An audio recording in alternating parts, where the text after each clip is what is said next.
Hello students, I hope you all are fine and safe at your homes. So students, in the previous class we have discussed about the types of matters according to the physical classification and according to the chemical classification. And today's our topic is laws of chemical combination. So students, this is the very important topic of this class and also a very important part of our chemistry. Why it is important? Because in these laws of chemical combination we can find out the rules for performing a chemical equation or chemical reaction. So students, इन जो laws जो दिए गए हैं ये basically हमें पढ़ने हैं, जो 5 लॉज हैं, ठीक है। इसमें के अंदर हम पढ़ेंगे कि कैसे कैसे हम अपने केमिकल कॉम्बिनेशन बना सकते हैं, मतलब केमिकल जो एलिमेंट्स हैं हमारे पास, ठीक है, केमिस्ट्री के अंदर, उनको एक दूसरे के साथ कॉम्बिनेशन में क्या बना सकते हैं, कंपाउंड्स बना सकते हैं। उनके लिए किन किन बातों का हमें ध्यान रखना है, ठीक है। तो हमारा लॉज ऑफ केमिकल कॉम्बिनेशन का वेरी फर्स्ट लॉ है लॉ ऑफ कंजर्वेशन ऑफ मास, ठीक है, लॉ ऑफ कंजर्वेशन ऑफ मास। अब ये लॉ ऑफ कंजर्वेशन ऑफ मास क्या है? कंजर्वेशन से हम समझ जाते हैं कि इसमें मास जो है कंजर्व रहेगा, यानी कि संरक्षित रहेगा, मतलब ना तो बढ़ेगा ना घटेगा, कांस्टेंट रहेगा, ठीक है, इसके नाम से ही पता चलता है। तो इसके अंदर पढ़ लेते हैं, in all physical and chemical changes the total mass of the reactant is equal to the that of the products, या हम इसको इस तरीके से बोल सकते हैं। तो यहां तक हमने क्या जाना कि जो फिजिकल और केमिकल कोई भी फिजिकल चेंज या केमिकल चेंज आ रहा है किसी रिएक्टेंट्स के अंदर, मान लो 2 रिएक्टेंट्स हैं हमारे पास, जैसे मैग्नीशियम है और क्या है, ऑक्सीजन है। जब इनकी रिएक्शन करवाई हमने तो हमारे पास क्या बन के आया, मैग्नीशियम ऑक्साइड बन के आया, ठीक है। तो जब ये क्या होंगे, रिएक्टेंट्स होंगे, जिनका हम रिएक्शन में यूज कर रहे हैं, रिएक्शन करने के लिए, उनको क्या बोला जाता है, रिएक्टेंट्स। और जो रिएक्शन होने के बाद जो हमारे पास रिजल्ट आता है उसको क्या बोला जाता है, प्रोडक्ट, ठीक है। यानी कि जो हमने एक तरीके से कच्चा माल लिया है किसी प्रोडक्ट को बनाने के लिए, उनको बोला जाएगा रिएक्टेंट्स, और जब वो बनके तैयार हो गया है तो वो रिजल्ट एज ए प्रोडक्ट, ठीक है। तो अब क्या होगा, जो ये है रिएक्टेंट्स जो है, इनका जो टोटल मास है, टोटल मास मतलब Mg का प्लस ऑक्सीजन का, ठीक है, मैग्नीशियम का प्लस ऑक्सीजन का जो मास होगा, इनका टोटल मास क्या होगा रिएक्टेंट्स का, इन दोनों का मास मिला करके वो इक्वल आएगा किसके, प्रोडक्ट के मास के। यानी कि MgO मैग्नीशियम ऑक्साइड का जो मास होगा वो किसके इक्वल होगा, मैग्नीशियम का मास प्लस ऑक्सीजन का मास के, ठीक है। तो ये बोलता है हमारा लॉ ऑफ कंजर्वेशन ऑफ मास, यानी कि हम इसको ये बोल सकते हैं कि मास can neither be created nor destroyed, यानी कि ना तो मास को हम बना सकते हैं और ना ही हम खत्म कर सकते हैं। जो मास हमारे पास गिवन है वो सेम का सेम रहेगा थ्रू आउट द रिएक्शन, ठीक है। ये बोला जाता है इसके अंदर law of conservation of mass, in all physical and chemical changes the total mass of the reactant is equals to the that of the products, यानी कि जो टोटल मास ऑफ रिएक्टेंट्स है इसका प्लस इसका इज इक्वल होगा किसके, the total mass of the product, ठीक है, प्रोडक्ट के मास के। और इसको हम यहां तक ऐसे इसको आगे फिर दूसरी लैंग्वेज में हम कैसे लिख सकते हैं, इसको ऐसे लिख सकते हैं कि मास कैन नाइदर बी क्रिएटेड, ना तो मास को बनाया जा सकता है, नॉर डिस्ट्रॉयड, और ना ही खत्म किया जा सकता है। This law is known as the law of conservation of mass. So ये था हमारा फर्स्ट लॉ।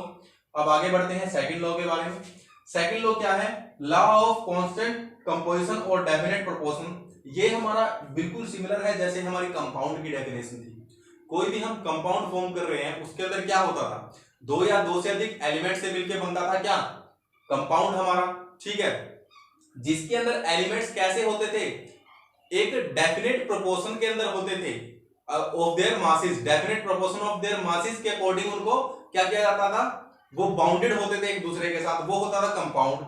तो ये सेकंड लॉ क्या बोलता है, कोई भी कंपाउंड होगा उसके अंदर जो एलिमेंट्स होंगे, एक कंपाउंड के अंदर कोई भी जो एक कंपाउंड है उसके अंदर जो भी एलिमेंट होंगे वो हमेशा ही क्या होंगे, एक डेफिनेट प्रोपोर्शन में होंगे, यानी कि थ्रू आउट द कंपाउंड उसकी कंपोजिशन क्या रहेगी, कांस्टेंट रहेगी, ठीक है।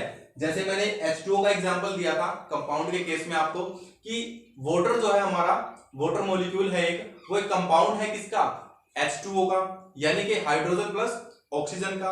अब उसके अंदर से आप एक गिलास के अंदर आपके पानी है, वाटर है, H2O है, यानी कि उसको कहीं से भी आप पियोगे तो H2O का H2O ही आपके अंदर जाएगा। ये नहीं कि हाइड्रोजन चला गया या ऑक्सीजन चला गया, ऐसा नहीं होगा कि ज्यादा हाइड्रोजन चला गया कहीं से ज्यादा ऑक्सीजन चला गया, नहीं, वो H2O का H2O ही कंप्लीट आपके अंदर जाएगा।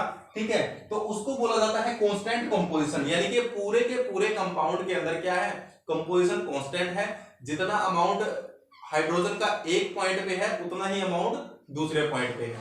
इसको बोला जाता है कांस्टेंट कंपोजिशन या डेफिनेट प्रोपोर्शन। ठीक है, तो इसके अंदर हम पढ़ लेते हैं, a chemical compound is always made up of 2 और मोर एलिमेंट्स, जो हमने पढ़ा था प्रीवियस क्लास में, combined together in a same fixed proportion of their masses.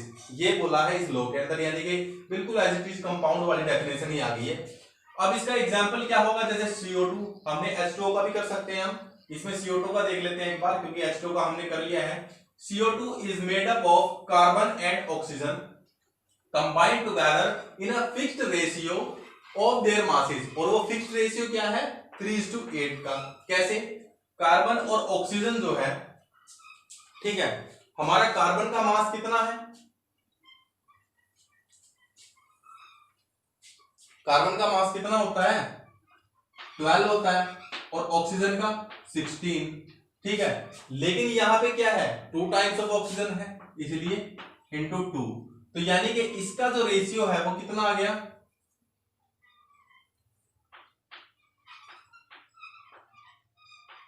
12:32 आ गया। अब इसको 4 पे कैंसिल आउट कर दो, 4 3 जा 12, 4 8 जा 32, यानी कि 3:2 के रेशियो में है। और यहां पे अगर हम देखेंगे जो इनका रेशियो होगा वो इस कंपाउंड के अंदर भी क्या होगा, 3:8 का ही होगा, क्योंकि एक कार्बन है और 2 ऑक्सीजन है, यानी कि इसका मास हम अगर 12 है इसका मास कार्बन का, तो ऑक्सीजन का कितना लेना पड़ रहा है हमको, 32 कार्बन डाइऑक्साइड बनाने के लिए। ठीक है, तो 3:8 का ही क्या रहेगा, कॉम्बिनेशन रहेगा इनका। तो ये होता है क्या, लॉ ऑफ डेफिनेट प्रोपोर्शन या कांस्टेंट कंपोजिशन। ठीक है, उसके बाद हमारा थर्ड, जैसे इसका CaCO3 है, इसके अंदर भी ऐसे ही रहेगा। ठीक है, यानी कि कैल्शियम का, कार्बन का और ऑक्सीजन का जो इनका प्रोपोर्शन ऑफ मास है वो क्या रहेगा, डेफिनेट रहेगा हर छोर पे। ठीक है, किसी भी पॉइंट पे वो सेम रहेगा। ठीक है, तो ये था हमारा सेकंड लॉ। उसके बाद हम थर्ड लॉ देख लेते हैं, लॉ ऑफ मल्टीपल प्रोपोर्शंस।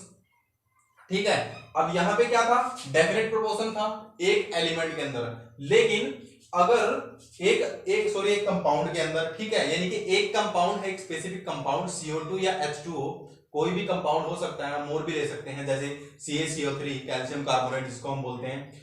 इनमें जो जितने भी एलिमेंट्स होंगे उनका एक specific proportion of their mass के अकॉर्डिंग वो आपस में एक दूसरे के साथ कनेक्टेड होंगे। ठीक है, जैसे कार्बन डाइऑक्साइड में था कि 12 कार्बन के मास, कार्बन का मास कितना होगा 12, और वो जुड़ेगा किसके साथ, 32 ग्राम ऑफ ऑक्सीजन के साथ। ठीक है, ऐसे ही कोई भी जो एक कंपाउंड होगा स्पेसिफिक, उसके अंदर जितने भी एलिमेंट्स होंगे उनका सभी का एक स्पेसिफिक क्या होगा, प्रोपोर्शन ऑफ मास होगा जिसके साथ वो कनेक्ट होंगे एक दूसरे के साथ। लेकिन थर्ड लॉ हमारा क्या बोल रहा है, लॉ ऑफ मल्टीपल प्रोपोर्शन। इसमें क्या होगा, जब मान लो दो कंपोनेंट है, दो हमारे एलिमेंट्स है कार्बन और ऑक्सीजन जैसे, अगर ये एक कंपाउंड तो बना ही रहे हैं जैसे CO2, अगर और भी कंपाउंड ये बना रहे हैं, ठीक है, जब हमारे दो एलिमेंट्स दो या दो से अधिक कंपाउंड बना रहे हैं, ठीक है, जिनमें एक का मास हमेशा फिक्स रह रहा है, हर बार फिक्स रह रहा है, तो दूसरे का जो मास जिसका वेरी कर रहा है अलग अलग कंपाउंड में, ठीक है, सेम एलिमेंट का, तो उसका जो आपस में ही उसके मासेस का जो रेशियो होगा वो क्या होगा, एक सिंपल रेशियो होगा। ठीक है, कैसे होगा, देखो, when two elements combine together to form two or more chemical compounds, जब दो एलिमेंट एक दूसरे के साथ कंबाइन करते हैं, क्या फॉर्म करने के लिए, दो या दो से अधिक कंपाउंड फॉर्म करने के लिए, तब क्या होगा, then the masses of one of the elements, ठीक है, उनमें से एक के जितने भी मास होंगे अलग अलग कंपाउंड्स के अंदर, which combine with a fixed mass, एक तो उनमें से फिक्स्ड मास वाला है, ऐसे समझ लेते हैं इसको, जैसे CO2 है और CO है, ये दोनों क्या है, ये कार्बन मोनोऑक्साइड है और ये कार्बन डाइऑक्साइड है। ये कार्बन मोनोऑक्साइड के अंदर एक कार्बन का एटम और एक ऑक्सीजन का एटम, कार्बन डाइऑक्साइड के अंदर एक कार्बन का एटम दो ऑक्सीजन के एटम के साथ कनेक्टेड है। ठीक है, तो अब क्या होगा, इसके अंदर कार्बन का वेट कितना होगा 12, क्योंकि एक ही एटम है, और इसके अंदर कार्बन का वेट तब भी 12 होगा क्योंकि एक ही एटम है। ठीक है, दोनों केसेस में कार्बन का मास फिक्स है। ठीक है, तो ये होगा हमारा क्या, फिक्स्ड मास एलिमेंट। ठीक है, ये होगा हमारा कार्बन फिक्स्ड मास एलिमेंट। लेकिन जो दूसरा एलिमेंट होगा उसका मास वेरी करेगा अलग अलग कंपाउंड में, क्योंकि अगर इसका भी फिक्स्ड होता तो फिर तो कंपाउंड एक ही बनता। इसका मास अलग अलग वेरी करके कि एक बार 16 जुड़ गया इसके साथ तो कार्बन मोनोऑक्साइड बना दिया, एक बार 32 मास ऑफ ऑक्सीजन जुड़ गया तो कार्बन डाइऑक्साइड बना दिया। ठीक है, तो ये जो मास वेरी कर रहा है जिस एलिमेंट का, इन मासेस के बीच में जो इसके अलग अलग मास हैं अलग अलग कंपाउंड में, वो एक दूसरे के साथ सिंपल रेशियो में होंगे, यानी कि 16:32 का रेशियो क्या आएगा, 1 और 2 का आएगा। ठीक है, ये आपस में एक दूसरे के साथ किस रेशियो में है, 1:2 के, 1:2, 2:3, 3:4, इससे ज्यादा नहीं होगा। ठीक है, मैक्सिमम रेशियोज यहीं तक है। ठीक है, यहीं तक हो पाएंगे क्योंकि यही आते हैं क्या, सिंपल रेशियो में, बिल्कुल सिंपल रेशियो। उसके बाद तो क्या हो जाएंगे, कंपोजिट या लार्ज रेशियो बन जाएंगे। ठीक है, तो ये होगा हमारा लॉ ऑफ मल्टीपल प्रोपोर्शन के अंदर कि जब दो एलिमेंट्स कंबाइन करेंगे हम 2 या 2 से मोर क्या करने के लिए, कंपाउंड बनाने के लिए, तो जो एलिमेंट होगा जिसका मास क्या कर रहा होगा, वेरी कर रहा होगा। ठीक है, किसके साथ, एक फिक्स्ड मास एलिमेंट के साथ, तो इसके मासेस का रेशियो जो वेरी कर रहा है वो एक सिंपल रेशियो के अंदर होंगे। ठीक है, ये बोलता है हमारा लॉ ऑफ मल्टीपल प्रोपोर्शन। ठीक है, अब इसके बाद हम फोर्थ और नेक्स्ट देख लेते हैं कौन कौन से लॉज हैं हमारे पास। ठीक है,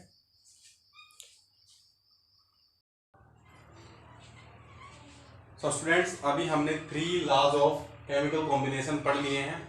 हमारा जो फोर्थ लॉ ऑफ कॉम्बिनेशन है, केमिकल कॉम्बिनेशन है, वो क्या है, लॉ ऑफ रेसिप्रोकल प्रोपोर्शन। ठीक है, लॉ ऑफ रेसिप्रोकल प्रोपोर्शन। देखते हैं इसके अंदर क्या है, the ratio of masses of A and B which combine separately with a fixed mass of third element, जिसको हम क्या लिख सकते हैं, थर्ड एलिमेंट को गैस कर लेते हैं कि वो C है, is either the same or simple multiple of the ratio of the masses in which A and B combine directly with each other। इसमें बोला क्या है कि the ratio of masses का रेशियो किन किन के, A और B के, A और B के masses का रेशियो जो क्या कर रहे हैं, कंबाइन कर रहे हैं सेपरेटली एक फिक्स्ड मास वाले थर्ड एलिमेंट सी के साथ, जो एक फिक्स्ड मास वाले थर्ड एलिमेंट के साथ क्या कर रहे हैं, कॉम्बिनेशन बना रहे हैं या रिएक्शन कर रहे हैं, तो उन दो एलिमेंट्स के जो मास होंगे वो क्या होंगे, आपस में एक दूसरे के साथ simple multiple of the ratios में होंगे। यानी कि जब वो एक दूसरे के साथ रिएक्शन करेंगे, जब वो एक दूसरे के साथ कॉम्बिनेशन बनाएंगे, तब जो उनका मासेस का मतलब जो रेशियो आएगा वो उनके साथ जो रेशियो सी के साथ बनाने के टाइम पे आया था उससे या तो सेम होगा, उस जैसा ही होगा, या फिर उसके एक सिंपल मल्टीपल की फॉर्म में आएगा। तो इसमें देख लेते हैं, एग्जांपल से समझने की कोशिश करते हैं इसको क्या होता है। हम एलिमेंट्स ले लेते हैं कार्बन और ऑक्सीजन। ठीक है, कार्बन और ऑक्सीजन क्या है, ए एंड बी है। ठीक है, वो एक फिक्स्ड मास वाले एलिमेंट सी जो कि हम ले रहे हैं हाइड्रोजन, हाइड्रोजन के साथ क्या करता है, ये दोनों सेपरेटली क्या कर रहे हैं, कॉम्बिनेशन फॉर्म कर रहे हैं, कंपाउंड बना रहे हैं। पहले कार्बन हाइड्रोजन के साथ क्या बनाएगा, CH4, और फिर ऑक्सीजन हाइड्रोजन के साथ H2O बना रहा है। ठीक है, तो ये क्या कर रहे हैं, कार्बन ने सेपरेटली हाइड्रोजन के साथ कॉम्बिनेशन बनाया CH4, ऑक्सीजन ने सेपरेटली हाइड्रोजन के साथ कॉम्बिनेशन बनाया H2O। ठीक है, जब ये डायरेक्टली कंबाइन करेंगे यानी कि एक दूसरे के साथ कॉम्बिनेशन बनाएंगे, तब ये क्या बनाएंगे, कार्बन और ऑक्सीजन CO2 बनाएंगे, CO2 बनाएंगे ना। ठीक है, अब देख लेते हैं रिएक्शन कैसे होंगी। जब कार्बन 4H के साथ रिएक्शन करेगा तो CH4 बनाएगा, O2 4H के साथ रिएक्शन करेगी तो 2H2O बनाएगी। ठीक है, तो इसके अंदर अगर हम कार्बन का देखें कितना रेशियो है, मास का कितना अमाउंट यूज किया है, 12। ठीक है, 12 ग्राम या 12 यूनिट यूज किया है इसने मास का अपने। ऑक्सीजन का कितना मास यूज हुआ है, O2 यानी कि 2 into 16। ऑक्सीजन का 1 एटम का मास कितना होता है 16, तो 16 into 2 32।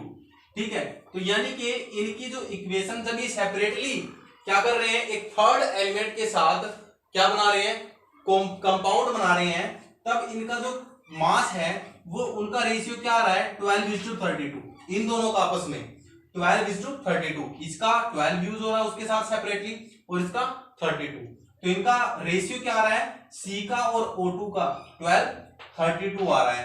इनडायरेक्टली हम बोल सकते हैं इसको, क्योंकि डायरेक्टली हम नहीं रहे ना, क्योंकि ये अलग बना रहा है और ये अलग बना रहा है, तो ये इनडायरेक्ट रेशियो होगा इनका 12:32। अगर हम कार्बन और ऑक्सीजन को जब इकट्ठा आपस में कंबाइन करते हैं तब ये क्या बनाते हैं, CO2 गैस बनाते हैं। तब इनका मास क्या यूज होता है, C का और O का 12:32 यूज होता है, तो ये क्या आ गया, सेम आ गया। यानी कि या तो सेम होगा इनका आपस में या फिर क्या होगा, सिंपल मल्टीपल की फॉर्म में होगा। यानी कि जैसे अब 12:32 है तो फिर क्या हो जाएगा, मतलब कि 24:64 ऐसे हो जाएगा। ठीक है, तो यानी कि बेसिकली इनका आपस में क्या रेशियो आएगा, 1 और 2 का आएगा। ठीक है, तो यानी कि सिंपल मल्टीपल की फॉर्म में आएगा या फिर सेम आएगा। ठीक है, उसके बाद हमारा फिफ्थ इंपॉर्टेंट जो लॉ है वो है गेल-लुसाक लॉ ऑफ गैसियस वॉल्यूम्स। ठीक है, जब गैस आपस में गैसेस क्या करती हैं रिएक्शन, इसमें बेसिकली बोला क्या है, व्हेन गैसेस रिएक्ट टुगेदर, जब गैसेस आपस में एक दूसरे के साथ रिएक्शन करती हैं, they always do so in volumes. ये ऐसा किस फॉर्म में करेंगी, ऐसे वॉल्यूम्स में फॉर्म करेंगी जो ऐसे वॉल्यूम्स के साथ रिएक्शन करेंगी, मतलब कि ऐसे वॉल्यूम के रेशियो में जो क्या करेगा, एक सिंपल रेशियो की फॉर्म में होगा एक दूसरे के साथ। ठीक है, और the volume of the product, और प्रोडक्ट के भी साथ, प्रोडक्ट की वॉल्यूम के साथ भी क्या होगा, उसका सिंपल रेशियो होगा। ठीक है, यानी कि जो रिएक्टेंट होंगे, जैसे हाइड्रोजन लिया है और क्लोरीन लिया है, फिर क्या बना दिया उन्होंने, HCl बना दिया, हाइड्रोक्लोरिक गैस बना दी उन्होंने। ठीक है, तो यहाँ पे जो हम इसका और इसका रेशियो ले रहे हैं वो बिल्कुल आपस में एक दूसरे के सिंपल रेशियो में होंगे। इन दोनों का रेशियो गैसेज है, अगर ये गैसेज हैं तो इनका आपस में रेशियो सिंपल होगा, मतलब सिंपल रेशियो की 1 और 2। ठीक है, 1:2, 2:3, 3:4, बस इतना। ठीक है, बिल्कुल सिंपल फॉर्म में होगा, सिंपल रेशियो में होगा, और इनका रेशियो प्रोडक्ट के साथ भी क्या होगा, सिंपल रेशियो में ही होगा। ठीक है, अब देख लेते हैं इनका रेशियो कैसे। H2 हमने लिया, Cl2 हमने लिया, इन्होंने फॉर्म कर दिया 2HCl।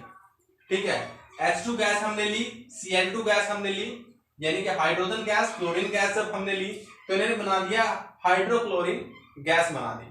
ठीक है, अब इसका हमने एक वॉल्यूम लिया था, इसका भी 1 पार्ट ऑफ वॉल्यूम लिया था हमने, तो इसका 2 टाइम्स ऑफ वॉल्यूम आ गया।